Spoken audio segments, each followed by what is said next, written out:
హైదరాబాద్లో మత ప్రదర్శనలు ర్యాలీల్లో డీజేలపై నిషేధం విధిస్తూ హైదరాబాద్ సిపి సివి ఆనంద్ ఉత్తర్వులు జారీ చేశారు.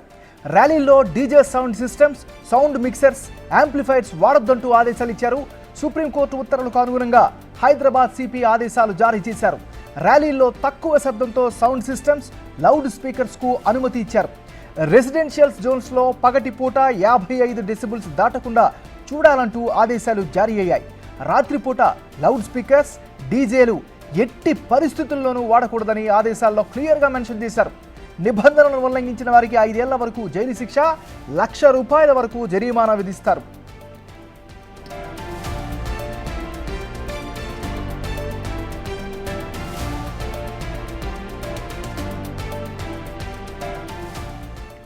హైదరాబాద్లో మత ప్రదర్శనలు ర్యాలీల్లో డీజేలపై నిషేధం విధిస్తూ హైదరాబాద్ సిపి సివి ఆనంద్ ఉత్తర్వులు జారీ చేశారు.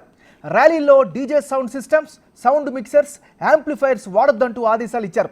సుప్రీంకోర్టు ఉత్తర్వులకు అనుగుణంగా హైదరాబాద్ సిపి ఆదేశాలను జారీ చేశారు. ర్యాలీల్లో తక్కువ శబ్దంతో సౌండ్ సిస్టమ్స్, లౌడ్ స్పీకర్స్కు అనుమతి ఇచ్చారు. రెసిడెన్షియల్ జోన్స్లో పగటిపూట 55 డెసిబుల్స్ దాటకుండా చూడాలంటూ ఆదేశాలు జారీ అయ్యాయి. రాత్రిపూట లౌడ్ స్పీకర్స్, డీజేలు ఎట్టి పరిస్థితుల్లోనూ వాడకూడదని ఆదేశాల్లో క్లియర్గా మెన్షన్ చేశారు. నిబంధనలు ఉల్లంఘించిన వారికి 5 ఏళ్ల వరకు జైలు శిక్ష, ₹1,00,000 వరకు జరిమానా విధిస్తారు. ఇక తాజా సమాచారానికి సంబంధించి మరింత అప్డేట్స్ మా రిపోర్టర్ సురేష్ అందిస్తారు. సురేష్, ఎంఎన్ఆర్ హైదరాబాద్ లో గణేష్ నిమజ్జనం సందర్భంగా అదేవిధంగా మిలాద్ ఉబి నబికి సంబంధించి ఊరేగింపుల్లో డీజే సౌండ్లను పెట్టి ఊరేగింపులో పాల్గొన్నారు.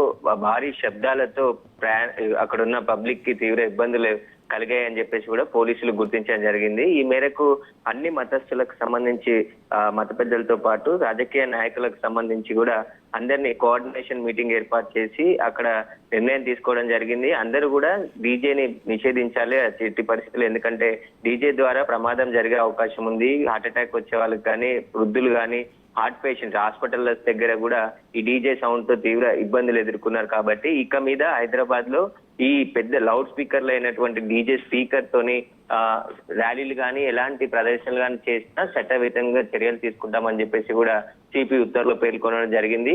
అయితే ఇప్పుడు ఈ రోజు నుంచే ఆదేశాలన్నీ కూడా అమల్లోకి వచ్చాయి. అనుమతులు ఉన్న వాటికి రాత్రి 10 గంటల నుంచి 6 గంటల వరకు ఎట్టి పరిస్థితుల్లో ఎలాంటి స్పీకర్స్ కి అనుమతి లేదు. అనుమతి ఉన్న సమయంలో సౌండ్ సిస్టమ్ తక్కువగా వాడుకొని ఆ స్పీకర్స్ మాత్రమే వాడాలని చెప్పేసి కూడా ఉత్తర్వులో పేర్కొనడం జరిగింది. ముఖ్యంగా ఆసుపత్రులు, స్కూళ్లు, కాలేజీలు, కోర్టు ప్రాంగణాలకు సంబంధించి 100 మీటర్ల దూరం వరకు కూడా ఈ నిషేధాజ్ఞలు అమల్లో ఉంటాయి. ఎవరైనా వీటిని ఉల్లంఘిస్తే చట్టపరంగా చర్యలు తీసుకుంటామని చెప్పేసి కూడా ఆయన ఉత్తర్వులో పేర్కొనడం జరిగింది. అందరూ ముక్తకంఠంగా రాజకీయ పార్టీలకు సంబంధించి కూడా కొందరు ఈ డీజేని నిషేధించాలి, ఎందుకంటే మొన్న జరిగిన వినాయక నిమజ్జనం సందర్భంగా ప్రతి ట్రక్ లో కూడా ఈ డీజే సిస్టమ్ ని పెట్టుకుని ఊరేగింపులో పాల్గొన్నారు. కాబట్టి వీటన్నిటిపైన పరిశీలించిన తర్వాత ఈ నిర్ణయం తీసుకున్నామని చెప్పేసి కూడా పోలీసులు చెప్తున్నారు. Right, thank you Suresh.